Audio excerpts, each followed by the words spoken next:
Episode के starting में हम लोग देखते हैं कि जंगों के वहां पर जोरो और उसब आ जाता है और उसब अपने फायर स्टार बॉल से एक अटैक करता है जिससे कि जंगो बेहोश हो जाता है और वहां से वो लेडी काया को बचा लेता है। उसके अगले सीन में हम लोग लूफी को देखते हैं और लूफी अपने गम गम पावर को यूज करके एक बहुत ही तगड़ा हेडबट मारता है क्लाहाडोर को और क्लाहाडोर भी बेहोश हो जाता है और उसके बाद क्लाहाडोर को लेके उसके कंपनियन की तरफ फेंकता है और कहता है कि यहाँ से निकल जाओ वरना सब लोगों को मार डालूंगा। तो वो लोग क्लाहाडोर को लेके वहां से निकल जाते हैं और उसके बाद दिखाता है कि लूफी भी बहुत ज्यादा एग्जॉस्टेड है इतना ज्यादा फाइट के बाद। तो उसके बाद नामी लूफी को पकड़ लेती है और उसके बाद नामी पूछती है कि तुम उन लोगों के ऊपर इतना ज्यादा गुस्सा क्यों कर रहे थे। तो लूफी कहता है कि मैं इन जैसे लोगों को बिल्कुल भी पसंद नहीं करता, बिल्कुल भी एक फ्रेंड ऐसा कभी नहीं कर सकता उसके फ्रेंड के साथ, फ्रेंड ऐसा नहीं होते।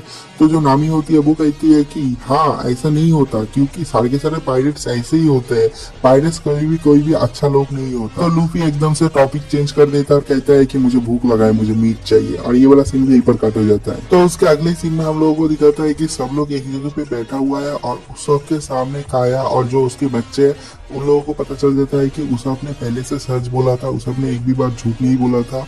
और उसके बाद वो लोग कहते हैं कि तुम जाके गाँव वालों को बोल क्यों नहीं देते। तो उसब कहता है कि क्या बोल रहे हो, मैं कभी नहीं बोलूंगा, मैं इस गाँव का लायर हूँ, मैं झूठा हूँ, लेकिन मैं कभी सच नहीं बोलूंगा उन लोगों को। और उसके बाद वो कहता है कि अभी मैं गाँव से चला जाऊंगा खुद एक पायरेट बनने के लिए और इसके बाद वो सब लोगों को अलविदा कह के वहां से चला जाता है। इसके अगले सीन में हम लोग उन गाँव वालों को देखते हैं, सब लोग तैयार होते हैं उसब को मारने के लिए, लेकिन उसब आज सुबह नहीं पहुंचता। इतने सालों में पहली बार उसब एब्सेंट रहा तो वो लोग बहुत बोर हो जाते हैं और वो लोग कहते हैं कि वो आज क्यों नहीं आया, वो क्यों नहीं आया। वो उसब को हेट नहीं करते लेकिन उसब हर रोज उन लोगों को झूठ बोलता है, इसलिए वो लोग फ्रस्ट्रेट हो गए थे। लेकिन अभी जब उसब नहीं आ रहा उन लोगों को दुख हो रहा होता है और ये वाला सीन भी पर कट हो जाता है। तो उसके अगले सीन में हम लोग को लूफी और उसके गैंग को दिखाता है, वो लोग लंच कर रहे हैं तो वहां पर मिस काया जाती है और काया के साथ थोड़ा कॉन्वर्सेशन होता है और उसके बाद मिस काया उन लोगों को एक बोट गिफ्ट करता है, बोट तो नहीं शिप गिफ्ट करता है जिसका नाम है गोइंग मैरी। और इस तरह से ही going merry future pirate king monkey D Luffy मतलब स्ट्रॉ हेड पायरेट का हिस्सा बन जाती है। और तभी उसी स्पॉट पे उसब भी आता है, वो भी पायरेट बनने के लिए समुद्र में जा ही रहा होता है। तो लूफी और जोरो जो होता है वो लोग कहते हैं कि क्या तू पागल हो गया है, आजा हमारे बोट में, यहाँ पर ही आजा, क्या हम लोग दोस्त नहीं है। तो लूफी कहता है कि हम सब लोग दोस्त है तो आजा। तो वो सब भी चला जाता है और इस तरह से स्ट्रॉ हेड पायरेट में एक और मेंबर बढ़ जाता है जो कि फ्यूचर में जाके गॉड वो सब बनने वाला है। और उसके बाद वो लोग गोइंग मैरी को लेके वहां से निकल जाते हैं और ये वाला एपिसोड भी यहीं पर खत्म हो जाता है। नेक्स्ट एपिसोड का स्टार्टिंग में हम लोग को गोइंग मैरी का सीन दिखाया जाता है जहाँ पर उसको बहुत ही ज्यादा एक्साइटेड है लेकिन कोई भी ज्यादा एक्साइटेड नहीं है। जोरो सो रहा है, नामी अपने मैप्स को लेके देख रही है और जो लूफी है वो कुछ ड्राइंग कर रहा है। तो उसके बाद लूफी उठता है, कहता है कि मैंने ड्राइंग खत्म कर लिया और अभी से ये होगा हम लोगों का पायरेट मार्क। अगर यहाँ पर उसब नहीं होता तो लूफी का जो पायरेट मार्क यही होता हमेशा के लिए। तो उसके बाद किसी को भी वो मार्क पसंद नहीं आता तो उसके बाद उसब कहते हैं कि मैं बहुत ही अच्छा आर्टिस्ट हूँ और उसके बाद उसब एक पेंट करता है और वही होता है उन लोगों का पायरेट फ्लैग। तो उसके बाद उसब लूफी को ऑर्डर देता है कि हमारे सेल के ऊपर भी ऐसे एक पायरेट फ्लैग का मार्क लगा दो, तो वो भी कर देता है। और उसके बाद लूफी कहता है कि अभी गोइंग मैरी में वैसा सब कुछ है जो कि चाहिए एक पायरेट क्रू को। और उसके बाद गोइंग मैरी समुद्र में सेल करने लग जाती है। बहुत देर तक चलने के बाद मैरी एक आइलैंड के पास आके पहुंचती है। तो जो नामी होती है वो कहती है कि ये तो वही ट्रेजर आइलैंड है। तो सब लोग कहते हैं कि द ट्रेजर आइलैंड, वही लेजेंडरी ट्रेजर आइलैंड। तो नामी कहती है कि हाँ, यहाँ पर पहले जो लोग आए थे सब लोग डर के मारे यहाँ से चले गए थे क्योंकि यहाँ पर बहुत ही खतरनाक क्रिएचर रहते हैं और यहाँ पर गॉड का जो पावर है वो भी है, तो ये बहुत ही स्केरी एक जगह है। तो सब लोग उसी आइलैंड पे चले जाते हैं लूफी के साथ क्योंकि लूफी ऑर्डर देता है वहां पर हम लोगों को जाना ही पड़ेगा। और नामी को तो ट्रेजर से कितना ज्यादा प्यार है तो वो कहती है कि हम भी जाएंगे। तो सब लोग चले जाते हैं और जोरो को तो कोई फर्क भी नहीं पड़ता। तो सब लोग उस आइलैंड पे जाने के बाद आइलैंड के अंदर जाने की कोशिश करते हैं, जंगल के और भी ज्यादा अंदर। तो उस सब जो होता है वो तो बहुत ही ज्यादा डरपोक होता है। वो कहता है कि अरे दोस्तों देखो ये जंगल कितना ज्यादा क्रीपी है, हम लोगों को वापस जाना चाहिए। तो नामी कहती है कि बिल्कुल भी नहीं, मैंने यहाँ पर बहुत सारे क्रेजी स्टोरी सुना है कि सब लोग मर जाते हैं, बहुत लोग जिंदा नहीं बचते और बहुत लोगों का फेस चेंज हो जाता है यहाँ पर आने के बाद। और ऐसे बहुत सारे क्रेजी स्टोरी बताती है और उस सबको तो और भी ज्यादा फटने लग जाता है। और उसके बाद नामी कहती है कि हम लोग यहाँ से कभी नहीं जाएंगे क्योंकि यहाँ पर बहुत ज्यादा ट्रेजर है, वो ट्रेजर लिए बिना हम लोग जाएंगे नहीं। और लूफी भी एग्री करता है और वो लोग सामने की तरफ और भी जाने लगते हैं। तो उसके बाद बहुत देर तक जंगल में जाने के बाद जो जोरो होता है उसको नींद आता है और वहां पर ही वो सो जाता है। और उसके बाद वहां पर बहुत सारे वियर्ड एनिमल्स आते हैं, 2-3 एनिमल एक साथ करके जैसे बनाया जाता है वैसे बहुत सारे एनिमल्स आते हैं और चारों तरफ से आवाज आने लग जाता है, चारों तरफ बहुत सारे आंखें होता है। और वहां पर जो आइलैंड गॉड होता है वो उन लोगों को थ्रेट देता है यहाँ से चले जाने के लिए, लेकिन वो लोग जाना नहीं चाहते। और उसके बाद बहुत देर तक उन लोगों में बात होता है, तो गलती से वो आइलैंड गॉड कह देता है कि मैंने सुना है डेविल फ्रूट के बारे में जब मैं एक पायरेट था। तो वो लोग कहते हैं कि तुम एक पायरेट थे, और ऐसे बात करते करते वो लोग आइलैंड गॉड को नोटिस कर लेते हैं। तो लूफी उसके पास जाता है और वो कहता है कि मैं अपना डिवाइन जजमेंट फेंकूंगा तुम लोगों के ऊपर। तो वो लोग पत्थर और लकड़ी से हमला करते हैं, लेकिन उन लोगों को कुछ भी नहीं होता। तो उसके बाद जब लूफी उसके और भी थोड़ा सा पास जाता है वो एक बुलेट फायर करता है, लेकिन लूफी तो रबर का है, उसके ऊपर बुलेट का कोई भी असर नहीं होता।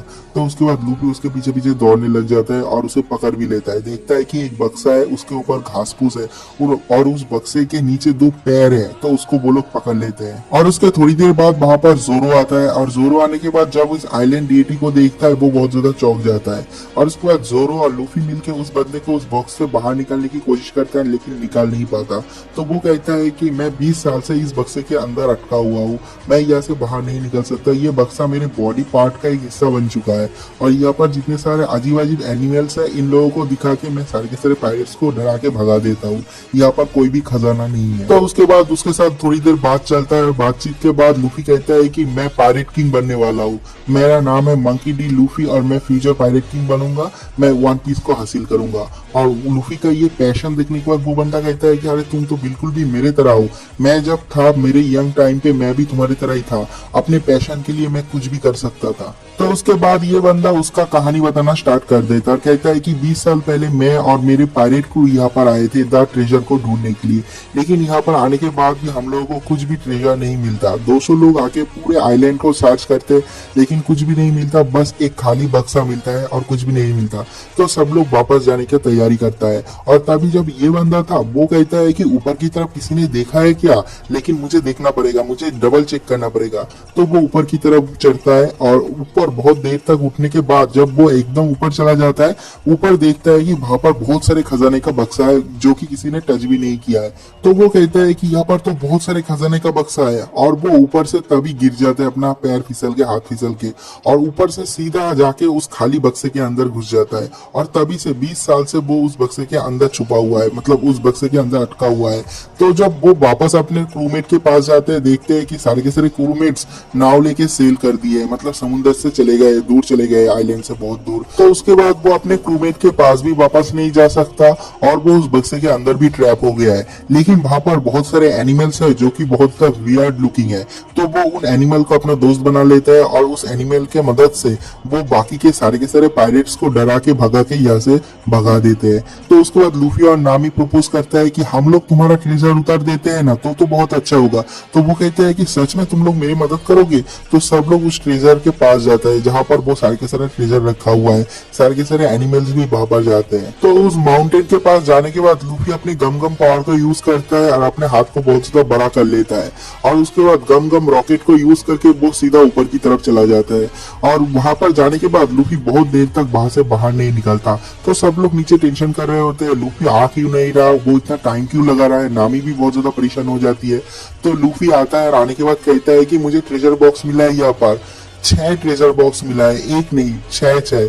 तो सब लोग बहुत ज्यादा खुश होते हैं। तो उसके बाद लूफी हंसता है और नीचे नहीं उतरता, और उसके बाद सब लोग कहते हैं कि तुम नीचे क्यों नहीं उतर रहे, वो बक्सा नीचे की तरफ दे दो। तो लूफी कहता है कि नहीं, मैं नहीं दूंगा, तुम्हारा बैड लक। तो जो नामी होती है वो चोरनी है, लेकिन उसके बाद भी वो भी कहती है कि वो 20 साल से उस खजाने को गार्ड कर रहा है, वो उसका खजाना है, उसे वापस दो। और जो उसप है वो भी कहता है कि हाँ उसका खजाना वापस दो। तो लूफी कुछ भी नहीं कहता, वहां पर ही खड़ा रहता है। तो जो जोरो होता है वो उसे नोटिस करता है और जोरो कुछ भी नहीं कहता। और उसके बाद जब लूफी नीचे नहीं उतरता, वो जो बंदा होता है वो समझ जाता है और वो रोने लग जाता है, कहता है कि लूफी तुम बहुत ज्यादा ग्रेट हो। तो नामी और उसप जो है वो लोग कहते हैं कि तुम बहुत ज्यादा ग्रेट हो, इसका मतलब क्या है? तो वो कहता है कि मुझे पता था ये सारे के सारे बॉक्स खाली है। तो लूफी कहता है कि हाँ, यहाँ पर जो 6 के 6 बॉक्स ही खाली है, एक भी गोल्ड नहीं है। तो बंदा रोते हुए कहता है कि जब तुम ट्रेजर हंट करते हो ऐसा रिस्क रहता ही है। जब तुम किसी आइलैंड पे ट्रेजर हंट के लिए जाते हो तुमसे पहले कोई जाके वो ट्रेजर ले लेता है, लेकिन मैं इतने दिनों से खाली बक्सों को गार्ड दे रहा था, इसलिए वो बहुत ज्यादा रोता है। तो उसके बाद लूफी कहता है कि नहीं, तुम इसको गार्ड दे रहे थे, तुमने बहुत अच्छा काम किया और तुमने यहाँ पर बहुत सारे दोस्त भी बनाया। तो वो बंदा कहता है कि लूफी तुम बहुत अच्छे हो। तो उसके बाद लूफी कहता है कि ठीक है, रोने की जरूरत नहीं, तुम हमारे क्रू में क्यों नहीं आ जाते? तो वो बंदा कहता है कि तुम बहुत ही ज्यादा काइंड हो, मैं तुम जैसा पायलट पहले कभी नहीं देखा। और उसके बाद जब लूफी वापस जा रहा होता है वो बंदा कहता है कि नहीं, मैं तुम्हारे क्रू को ज्वाइन नहीं कर सकता, मेरे यहाँ पर गोल्ड से भी ज्यादा ट्रेजर है। तो वो लोग कहते हैं कि गोल्ड से भी बड़ा ट्रेजर क्या हो सकता है? तो वो कहता है कि यहाँ पर मेरे जितने सारे एनिमल फ्रेंड्स हैं, मैं जब दुख में था, जब मैं कष्ट में था, जब मुझे भूख लगा था, ये लोग मेरे साथ थे। तो मैं इन लोगों को कभी भी अबंडन नहीं कर सकता, मैं इन लोगों को छोड़ के नहीं जा सकता। तो लूफी अपने गोइंग मैरी को लेकर समुद्र में चला जाता है और वो बंदा वहां पर ही रह जाता है और कहता है कि आई होप कि तुम्हें एक दिन तुम्हारा जो वन पीस है वो मिल जाए, फ्यूचर पायरेट की।